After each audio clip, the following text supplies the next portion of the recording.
Hello မင်္ဂလာပါထပ်မံကြိုဆိုလိုက်ပါတယ်ခင်ဗျာမကြခင်လာတော့မဲ့ Joshua Van နဲ့ Pantoja ရဲ့မကြည်ပွဲအတွက် flyweight တန်းရဲ့ဘယံတစ်ပါးဖြစ်တဲ့အလဲထုတ်ပင်ဗျာအလဲထုတ်ပင်ဖြစ်တဲ့ Manel Cup ကသုံးသပ်သွားပါတယ်ဒီပွဲကသူ့အတွက်တော်တော်အရေးကြီးတဲ့ပွဲသေးလားဘာလို့ဆိုတော့နိုင်တဲ့သူနဲ့သူနဲ့ထိုးရမှာဟုတ်ဆိုနိုင်တဲ့သူကိုသူကစင်ခေါ်ရမှာခပတ်စင်ခေါ်ရမှာဆိုတော့ဒါသူလောကမျောလင့်တကြီးနဲ့စောင့်ကြည့်နေတဲ့ပွဲဖြစ်ပါတယ်ပြီးလို့ရှိရင်ပြောလို့မရဘူး तू က backup opponent ဖြစ်နိုင်တယ်သလား backup opponent ဖြစ်နိုင်တယ်ဆိုတော့တယောက်ယောက်ဒီတန်ရာတစ်ခုအကြောင်းပေါ့နော်မထိုးနိုင်လို့ရှိရင်မထိုးနိုင်ခဲလို့ရှိရင်အရေးပေါ်လူစားဝင်ထိုးပေးဖို့ဖြစ်လာနိုင်တယ်ပြောလို့မရအခုကြည့်တော့ဘာမှ confirm တော့မဖြစ်သေးဘူးဒါပေမဲ့ဖြစ်နိုင်ချေရှိတယ်ပေါ့နော်အနည်းဆုံးတော့ဒီပွဲမှာသူရှိနေမှာပဲသွားပြီးတော့ကြည့်နေမှာပါဒီ ring side sorry cage side ထိုင်ကုန်မှာထိုင်ပြီးတော့သူကကြည့်နေမှာပါ okay ဆိုတော့ Vango တော်တော်လေးချီကျူးသွားတယ်သလား Vango အရင် interview တွေနဲ့မတူဘဲနဲ့အရင် interview တွေမှာဆိုတော့ဒီတယောက်ကိုငါ easy ပဲ diaper ချွတ်မယ်နော်သူ့ရဲ့ခပတ်ဘာညာသူ့ရဲ့ခပတ်ကိုသူက diaper နှိုင်းပြီးတော့လေအဲ့ဒီ diaper ချွတ်တယ်လို့ပဲငါချွတ်လိုက်မယ်ဘာညာလေးပြောခဲ့တယ် Tyra နဲ့ပွဲမတိုင်ခင်မှာသူအဲ့လိုပြောတာ Tyra နဲ့ပွဲပြီးတော့သူလေးတန်းပြောင်းတယ်လို့တော့မခေါ်ချင်ဘူးဘာလို့လဲဆိုတော့ဒီသူ့အနေနဲ့အရင်တော့ဒီ Vango မကြိုက်ခဲ့လို့ဒီတိုင်းပြောခဲ့တာလည်းဖြစ်ကောင်းဖြစ်မယ်ဒါပေမဲ့ Tyra နဲ့ပွဲနောက်ပိုင်းမှာတော့ဒီသူပဲမဟုတ်ကျန်တဲ့သူတွေလည်း Vango တော်တော်လေး credit ပေးလာတာတွေ့ရတယ်ဆိုတော့အဲ့ဒီထဲမှာသူလည်းပါတယ်ဗျာသူကဘယ်လိုပြောသွားလဲဆိုတော့ Joshua Van ကအခု legitimate champion လို့ပြောပါတယ် champion အစ်စ်လို့ပြောပါတယ်เนาะ Tyra နဲ့ပွဲမတိုင်ခင်မှာသူကဘယ်လိုပြောလဲ legitimate champion လို့ဒီခေါ်ဖို့နည်းနည်းတွန့်ဆုတ်တယ်မခေါ်ချင်ဘူးဒါပေမဲ့အခုတော့လုံးဝ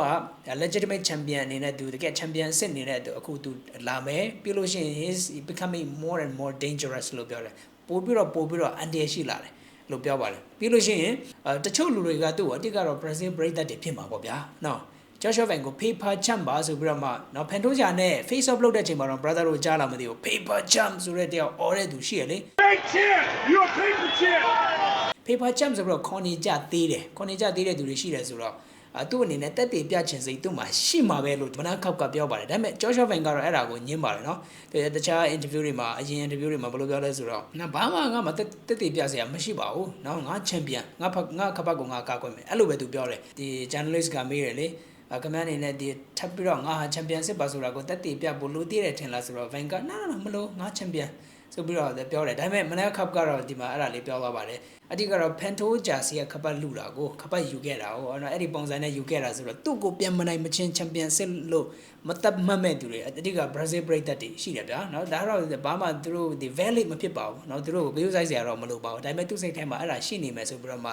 Manel Cup ကတုံးသက်သွားပါတယ်Vango တော်တော်လေးချီးကျူးတာတော့အတိကကျွန်တော်သူပြောတဲ့အတုံးနှုံးမှာပေါ့နော်သဘောကျတာတခုရှိတယ်သူဘယ်လိုပြောလဲဆိုတော့ he let himself be mounted လို့ပြောတယ်အဲ့ဒီအပေါ်ကနေဒီ mount position ပေါ့နော်ထိတ်တောင်းခံရကြတဲ့အဲ့ဒီနေရာရောက်အောင်ကိုအဲ့ဒီနေရာရောက်အောင်ဆိုတာတက်ကိုအဲ့လိုအဖြစ်ခံတယ်ပေါ့ဆိုလိုချင်တာကအရင်ချက်ချင်းပြန်ထဖို့ဇောမကြီးဘူးလို့လည်းပြောသွားတယ်အတိကသူအချင်းမွန်းဆုံးကတော့ Van ရဲ့ composure ပါဒီအပြင်အောက်ရောက်သွားတယ်ဒါ Van ကသူများသူထိတ်တောင်းလုပ်ပြီးတော့အဲ့လိုမျိုးဒီအပေါ်ကနေစီးတာအဲ့လောက်မရှိဘူးလေ UFC မှာဒါပေမဲ့အဲ့လောက်ရောက်သွားတာတော့မသူအေးစစ်ပဲတဲ့သူပြောတာလုံးဝသူပြာသွားတာမျိုးမရှိဘူးတဲ့လုံးဝသူ့ရဲ့ composure သူ he remain calm composed လို့ပြောတယ်အဲ့ဒီဥစ္စာကိုငါအရင်ချီးကျူးတယ်တဲ့ဘာလို့ဆိုတော့ဒီအရင်ကအတွေ့အကြုံကြီးတဲ့ကစားသမားတွေ Kai Kara France တို့နော် Kai Asakura တို့ Brandon Moreno တို့ဘာလို့ဆိုရင်လဲ Pantoja နဲ့ထိုးတဲ့အချိန်မှာသူတို့အောက်ရောက်သွားလို့ရှိရင်သူတို့အကုန်ပြာသွားတယ်သူတို့ရဲ့ game plan တွေအကုန်သူတို့တအားကြောက်တယ်ပေါ့အဲ့လိုမျိုး position မှာရောက်ဖို့သူတို့တအားစိုးရင်လည်းသူတို့ရောက်လို့ရှိရင်လည်းတကယ်တိတိကျကျကိုသူတို့ပြာတာတွေ့ရတယ်တဲ့ဒါပေမဲ့ Joshua Van မှာအဲ့ဒါလုံးဝမရှိဘူးတဲ့သူ့ရဲ့ composure ကိုတော့ကျွန်တော်ဒီတော်တော်လေးစားတယ်လို့ပြောပါတယ်ဒါပေမဲ့ဒီပွဲမှာသူဘယ်လိုပြောသွားလဲဆိုတော့ Joshua Van က Pantoja ကိုเนาะတတိယချီမှာအလဲထိုးမယ်ပွဲသိမ့်မယ်လို့ပြောပါတယ်ခင်ဗျားဘယ်လိုသဘောရလဲအဲ့ဒါကိုယုံလားဆိုတော့ဖြစ်မယ်ထင်လားဆိုတော့မထင်ပါဘူးတဲ့ no တဲ့မထင်ဘူး Pantoja ကိုသူအလဲထိုးနိုင်မယ်လို့ကျွန်တော်လုံးဝမထင်ဘူးဒါပေမဲ့အမှတ်နဲ့တော့နိုင်ချီရှိတယ်ဆိုပြီးတော့မှထည့်ပြောသွားတယ်သူက Pantoja တော့ရေးပါတယ်เนาะ Pantoja နိုင်မယ်လို့ကျွန်တော်ထင်တယ်တဲ့အတိကသူမေးတဲ့သူ့ကို interview မေးတဲ့သူက Brazil သားကိုเนาะသူကိုယ်တိုင်ကလည်း Brazil သားဒီ cup ကလည်း Brazil သားပဲလေ Angola နိုင်ငံသားတော့ဟုတ်တယ်ဒါပေမဲ့ Angola တဝက် Brazil တဝက်ဖြစ်တယ်။နော်အဲ့တော့ Pantoja ပဲရွေးမှာပေါ့နော်မေးတဲ့သူကလည်း Pantoja ဆိုတော့တခြားကြီးသွားရွေးလို့ဖြစ်မလားနော်သူများအိမ်မှာဧည့်သည်သွားလို့ပြီးတော့သူတို့နဲ့စန့်ကျင်မဖြစ်တဲ့ကတော့ရွေးလို့မရဘူးလေ။အဲ့တော့ဒါပေမဲ့သူ Pantoja ပဲတကယ်ရွေးရင်လည်းတကယ်စိတ်ထဲမှာရှိလို့ရွေးတာလည်းဖြစ်မှာပါနော်။ Okay ဆိုတော့အတိတ်က Pantoja ကိုသူရွေးတဲ့အကြောင်းရင်းကတော့ Joshua Van ကသူ သူ့ကို pressure ပေးတဲ့ကစားသမားတွေမတွေ့သေးဘူးလို့ပြောတယ်เนาะအများနဲ့သူကပဲရှေ့သွားပြီးတော့ဒီ pressure ပေးပြီးတော့အခုအထိပေါ့เนาะသူ့ရဲ့ပြန်ဘက်တွေအားလုံးကိုကြည့်လို့ရှိရင်သူ့ကို pressure ပေးနိုင်တဲ့သူမရှိဘူးဖန်ထိုးဂျာကပေးမှာတယ်ဖန်ထိုးဂျာကတော့အဲ့ဒါပေးနိုင်လိမ့်မယ်အဲ့တော့ Joshua Van ကအဲ့ဒါကိုဘယ်လိုတုံ့ပြန်မလဲဖန်ထိုးဂျာရဲ့ pressure အောက်မှာသူဘယ်လိုနေမလဲအဲ့ဒါကိုကျွန်တော်ကြည့်ချင်တယ်တဲ့အတိကအဲ့ဒီအချက်ကြောင့်သူ့ကို pressure ပေးနိုင်မယ်လို့ငါယုံတယ်တဲ့ငါထင်တယ်တဲ့အဲ့ဒါကြောင့်အဲ့ဒီအချက်ကြောင့်ဒီဖန်တိုးဂျာကအနိုင်ရမယ်လို့ကျွန်တော်ထင်ပါတယ်ဆိုပြီးတော့မှသူကတော့သုံးသပ်သွားပါတယ်ဆိုတော့ဖန်တိုးဂျာရဲ့ pressure ကဘယ်လိုလာမလဲဖန်တိုးဂျာကိုတိုင်ကတော့ပထမပွဲလို့မလောဘူးလို့ပြောတယ်เนาะအဲ့ဒီဥစ္စာကတော်တော်အရေးကြီးတယ်ဆိုတော့ပထမပွဲလို့မလောဘူးဆိုတော့အဲ့ဒါကဘာလို့ဆိုလိုတာလဲဒီ pressure ကို short ပါလားပထမကြီးဒုတိယကြီးမှာ pressure ကို short ဖို့ဆိုလိုချင်တာလားမဟုတ်ရင်ဘာလဲသူနဲ့ striking ပဲလုပ်မလားပထမကြီးမှာအဲ့ဒီပွဲသိမ်းဖို့เนาะပြီးရင်ချုပ်ဖို့အဲ့ဒီဥစ္စာအဲ့ဒီအစီအစဉ်မရှိတာကိုဆိုလိုချင်တာလားဒါတော့ကျွန်တော်ဘယ်အတိုင်းတာအထိဆိုလိုချင်တာလဲကျွန်တော်မသိဘူးเนาะအဲ့တော့ဘယ်လိုဖြစ်လာမလဲကျွန်တော်စောင့်ကြည့်ဖို့လုပ်ပါတယ်โอเคဒါတော့ Joshua Van နဲ့ Fan ထိုးဂျာမကြေပွဲနဲ့ပတ်သက်ပြီးတော့မနာခပ်ရဲ့သုံးသပ်ချက်ဖြစ်ပါတယ်เนาะသူကတော့ Fan ထိုးဂျာအနိုင်ရမယ်လို့ပြောပါတယ်ဆိုတော့ဘယ်လိုနိုင်မလဲတော့ပြောမသွားဘူး submission နဲ့နိုင်မလားနောက်အလဲထိုးနဲ့နိုင်မလားအမှတ်နဲ့နိုင်မလားမပြောသွားပါဘူးဆိုတော့ Joshua Van ကတော့သူ့ကိုအလဲမထိုးနိုင်ဘူးလို့သူပြောသွားပါတယ်အမှတ်နဲ့တော့နိုင်တယ်လို့သူပြောသွားပါတယ်โอเคဆိုတော့မနာခပ်ရဲ့အမြင်ကိုကျွန်တော်သုံးသပ်ရရင်အတိကသူပြောတဲ့အကြောင်းသူပြောတဲ့ဒီအချက်တစ်ခုကJoshua Van ကဖန်ထိုးကြကိုအလဲမထိုးနိုင်ဘူးလို့ပြောတယ် no ဆိုပြီးတော့မှ तू ကလုံးဝဟိုစိတ်ချမှုအပြည့်နဲ့ပြောတယ်ဗျာno he can't KO လို့ပြောတယ်မ KO နိုင်ဘူးအလဲမထိုးနိုင်ဘူးလို့ပြောပါတယ်ဒါပေမဲ့ Van ကတော့ Joshua ဒီဖန်ထိုးကြကိုပထမပွဲကလေးက तू အလဲထိုးမယ်လို့ပြောတာနော်ဒုတိယပွဲအခုလာတော့လဲတတိယချီလို့ပြောပါတယ်နော် third round လို့ပြောပါတယ် inside 3 rounds လို့ပြောပါတယ်ဆိုတော့သူအလဲထိုးနိုင်မလားဆိုတဲ့ဥစ္စာကိုကြည့်ရင်ဆိုဖန်ထိုးဂျာကိုဘယ်သူမှအလဲမထိုးဘူးပါဘူးเนาะအလဲထိုးတာမရှိပါဘူးသူရဲ့တက်တန်းတစ်လျှောက်မှာအလဲထိုးခံရတာမရှိပါဘူးဆိုအလဲထိုးမခံရလို့အလဲထိုးမခံရနိုင်ဘူးလို့ဆိုပြီးတော့ပြောလို့လည်းမရပြန်ပါဘူးကျွန်တော်ကြည့်မယ်ဆို Joshua Van ကိုတိုင်เนาะသူရဲ့ဒီ Edgar Chairez နဲ့ Charles Johnson နဲ့ပွဲမနိုင်ခင်မှာသူเนาะဒီ Fury နေလာပြီးတော့မှ UFC မှာ3 win straight เนาะ3ပွဲဆက်နိုင်ပွဲရတယ်တော်တော်လေးကို UFC က Van ကိုအဲ့မှာကြီးမြောက်နေတဲ့အချိန်အဲ့မှာ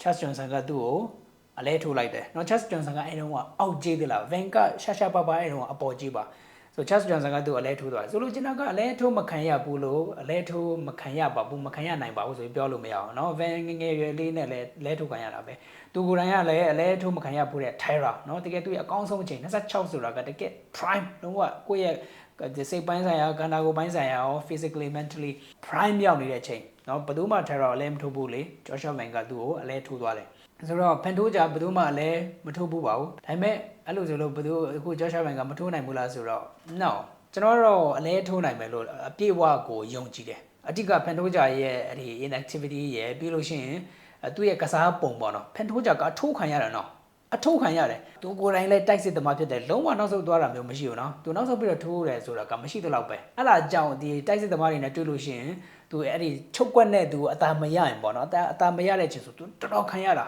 Steve Arce နဲ့ Steve Arce နဲ့ပွဲမှာဆိုလဲသူတော်တော်ကိုပြင်းခံရတယ်ပြီးရင် Brandon Moreno ပြီးရင် Brandon Royval သူတို့နဲ့လည်း distance တွေသွားတာပဲเนาะအကုန်လုံးကိုသူချုပ်လိုက်တဲ့သူမျိုးမဟုတ်ပါဘူးသူနောက်ဆုံးချုပ်လိုက်တာကဘယ်သူတွေလဲသိလား Kaya Sakura နဲ့ Kai Kara France Kaya Sakura ကတော့ဒီ UFC မှာမထိုးဘူးဒီ Rising Champion ပဲဖြစ်တဲ့အတွက်သူ့ကိုခဏဖယ်ထားလိုက်နောက်တစ်ယောက်က Kai Kara France သူ့ကိုကြောက်နေတဲ့သူဗျာเนาะရှာရီကတော့ထုတ်ပြပါတယ်ဒါပေမဲ့တကယ်တမ်းသူ့ရဲ့စိတ်ထဲမှာကျွန်တော်ကြည့်ကြောက်တာမြင်နေရတာเนาะသူမငြိမ်ဘူးအဲ့တော့ကြောက်နဲ့သူ့ရဲ့ take down ခံရဖို့ကြောက်နေတယ်သူကစားနေတာကိုကြည့်ရင် take down ခံရဖို့ကြောက်နေတာအဲ့တော့ Van ကတော့လိုမျိုးကြောက်နေမှာမဟုတ်ဘူးเนาะအတိကတတိပေါ့ဒီလုံးဝအဲ့ဒီ confidence အဲ့လိုပဲခေါ်မလား DDM မှာတော့မြန်မာလူတော့တတိလို့ပြောရင်ပို့ပြီးတော့ကောင်းမလားမသိဘူးပို့ပြီးတော့အဆင်ပြေမလားမသိဘူးလုံးဝ Van ကကြောက်နေမှာမဟုတ်အဲ့တော့ Fan ထိုးကြကသူများကအဲ့လိုမျိုးအလွယ်လေးချုပ်လိုက်တယ်လို့ချုပ်ပြစ်နိုင်မယ်လို့ကျွန်တော်မထင်ဘူးအဲ့တော့ Joshua Van ကသူ့ကိုလည်းမထိုးနိုင်ပါဘူးဆိုတာကိုကျွန်တော်တော့ညင်းနေတယ်လို့ကိုလိုဖြစ်လို့လဲဗာမယ်ဗျာ bias လည်းဖြစ်မှာပဲဒါပေမဲ့ Joshua Van ကသူ့ကိုအတိကကျွန်တော်မကြာခဏပြောပါတော့ဘယ်နှချိန်လောက်ရှိပြီလဲမသိဘူးတက်လုံနဲ့နော်3ချီ4ချီရောက်ရင်ဖန်ထိုးကြတက်လုံကြောက်ကိုကြမယ် Joshua Van ကသူ့ထက်တက်လုံအများကြံလိမ့်မယ်အဲ့တော့အတိကတော့အဲ့ဒီချက်ကြောင့်ဗျာပရမချီမှာ take down နဲ့ grappling နဲ့စိုးမိုးမယ်မထင်ဘူး Van ကလည်းတော်တော်အားရှိရနော်ကျွန်တော်ဒီ Tyra နဲ့ပွဲမှာတော့ Tyra တော့မှ Van ထက်ပို့ပြီးတော့အားရှိမယ်တင်တယ်ဒါပေမဲ့ Van ကပိုအားရှိတယ်တိလား physically stronger ဖြစ်တယ် တော့အဲ့ဒီအချက်ကြောင့်ဖန်ထိုးကြကသူ့လွယ်လွယ်နဲ့ထိတ်တောင်းလုံနိုင်မယ်မထင်ဘူးလုံနိုင်လို့ရှိရင်လည်း submit လုံနိုင်မယ်မထင်ဘူးအတိက Vanguard ကအကွဲသွားနိုင်မယ်ထင်တယ်အဲ့မှာပြန်ထမယ်3ချီ4ချီဆိုရင်တက်လုံကြမှာဖန်ထိုးကြတက်လုံကြမယ် Joshua Vanguard အဲ့ဒီ body shot ဒီနော် head shot ဒီနဲ့ head မှာဆိုတော့ဖန်ထိုးကြခံနိုင်တယ်တဲ့လားအဲ့ဒီချင်းတွေသူကမာကုန်ရှိတယ်မာကုန်တော်တော်မြင့်တယ်ဆိုတော့ body ဆိုရင်တော့ဘယ်သူမှမခံနိုင်ဘူးဘယ်အားကစားသမားမှ body shot တွေခံနိုင်တယ်သူမရှိပါဘူးနော် head shot ကတော့3ချက်4ချက်သူခံနိုင် body shot စက်တိုက်လိုင်းမရပါဘူးဒီလိုမျိုးကိုကြိုမြင်နေလို့ဒီလိုမျိုးတင်းထားရင်တော့တမျိုးပေါ့ဗျာဒါပေမဲ့အဲ့လိုမျိုးမဟုတ်ရင်တော့ body shot နဲ့တော့ဘယ်သူမှမစိုးကြနိုင်ပါဘူးအဲ့တော့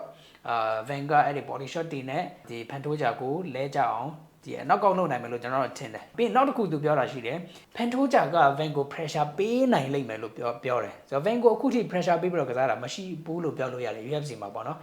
နည်းနည်းပေးတာက Edgar Chairez တယောက်ရှိတယ်Edgar Chairez တယောက်ကတော့အဲ့မှာတော်တော်လေးကိုပေးသွားတယ်အတိက Mexican ကစားသမားတွေကို Mexican ကိုအလေးပေးပြီးတော့မှလှုပ်တဲ့ပွဲလည်းဖြစ်တယ်ဗျာ UFC လုံးချေဆိုတော့အဲ့မှာ Mexican ကစားသမားတွေလည်းများတယ်ပရိသတ်တွေလည်းများတယ်အဲ့တော့ပရိသတ်အားနဲ့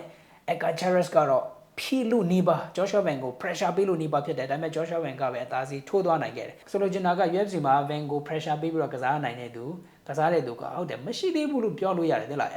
ဒီ Charles Johnson ကသူ့အလဲတော့ထိုးသွားပြီမဲ့ပထမနှစ်ချီမှာ Joshua Van မဲ့အပြတ်သက်သာနေတာဆိုတော့ဒီအောင်မြင်တဲ့ pressure ပေးမှုလို့ပြောလို့တော့မရဘူးတတိယချီလောက်မှာပဲ Johnson က pressure ပေးနည်းနည်း pressure ပေးလာတာဆိုတော့ pressure ပေးပြီးတော့ Van ကိုလည်းထိုးသွားတယ်လို့လည်းတစ်ဘက်ကပြောလို့တော့ရတယ်ဒါပေမဲ့ပထမနှစ်ချီမှာသူအသာစီးထိုးသွားတာဆိုတော့အဲ့ဒီ Johnson ပွဲကိုတော့ဥမာအနေနဲ့ယူလို့မရဘူးထင်တယ်ဆိုတော့ဖန်ထိုးကြကသူ့ကိုအဲ့လို pressure ပေးနိုင်မလားပေါ့ကျွန်တော်အနေနဲ့တော့သူအဲ့လောက်ပေးရဲမယ်မထင်ဘူးဘာလို့ဆိုတော့ pressure ပေးလို့ရှိရင် तू က risk အများကြီးယူရတော့မှာလေအဲ့ဒီ Van ရဲ့နော်အဲ့ဒီတကယ်ကိုမြန်ဆန်တဲ့လက်သီးတွေနဲ့လာမှာခိုင်းရတော့မှာနော်ဆိုတော့သူ့ကိုအဲ့လောက်တတိရှိ pressure ပေးနိုင်မယ်လို့လည်းကျွန်တော်မထင်ဘူး तू ပေးတော့ပေးဖို့စူးစမ်းလိုက်မယ်ဒါပေမဲ့ခဏပဲနော် Van ရဲ့အဲ့ဒီ counter လက်သီးတွေခံရပြီဆိုရင်အိုးဘယ်သူမှအဲ့လောက်ရှိအကြာကြီးသွားနိုင်မယ်မထင်ဘူး bias အများကြီးဖြစ်လို့ရှိရင် sorry ပါဒါပေမဲ့ကိုယ်စိတ်ထဲမှာတကယ်ယုံကြည်တဲ့အတွက်အဲ့လိုပြောရခြင်းဖြစ်ပါလေအဲ့လောက်ပါပဲကဲပုံမှန်လိုပဲ subscribe လုပ်ဖို့မေ့ပါနဲ့ခင်ဗျာကျွန်တော် community တော့နေတယ်မစိုး let's go